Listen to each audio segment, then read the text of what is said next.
The wise old man archetype is one that's probably been around since fiction's very conception, and Uncle Iroh perfects it to the point where simplifying him down to simply this trope is a disservice to his entire character.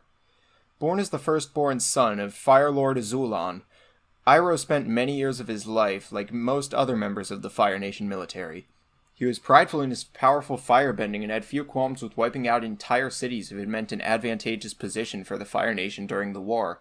Flashbacks in the episode Zuko alone show him casually cracking jokes about burning Ba Sing Se to the ground, without any mention of the true horrors that action would bestow. That all came to a screeching halt when, in the middle of his conquest of the Earth Kingdom capital, he received news that his son, Lu Ten, had been killed in the war. Learning this, Iroh would go on to abandon his siege and forego his birthright to the throne as the Fire Lord. His brother Ozai and niece Azula mocked him for this, seeing it as a sign of weakness. In a way, though, this was what became Iroh's greatest strength. After the loss of his son, Iroh realized the truth behind how horrifying war really is.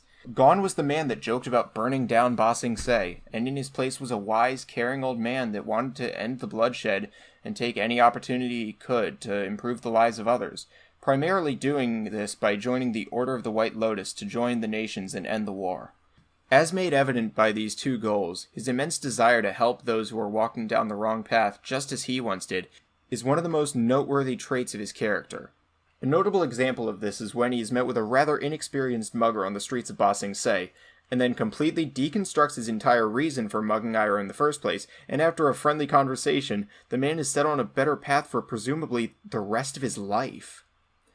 However, by far the most prominent example of this is with his nephew, Prince Zuko. Fully aware of Zuko's inner turmoil between doing what he believes is right versus what his father expects of him, Iroh does his best to teach Zuko to seek joy in aspects of life instead of obsessing over capturing the Avatar as he was told to. He spends all of 2 seasons trying to set Zuko on the right path, never once giving up and even being harsh as needed when kindness on its own fails. When he finally does meet Zuko again after his character arc and switch to the side of good are complete, Iroh is so clearly overjoyed that he's brought to tears. Iroh was afraid he failed Zuko, but in the end he's able to realize that he put him on the right path after all. Also, while this is less notable than his other traits, his moments of jovialness are some of the best parts of the show. His obsession with tea, his stop and smell the roses attitude, it's all hilarious, but it really ties everything together to paint a picture of a man who is tired of this war and is ready to move on and enjoy life. Also, buff Iroh. What more needs to be said?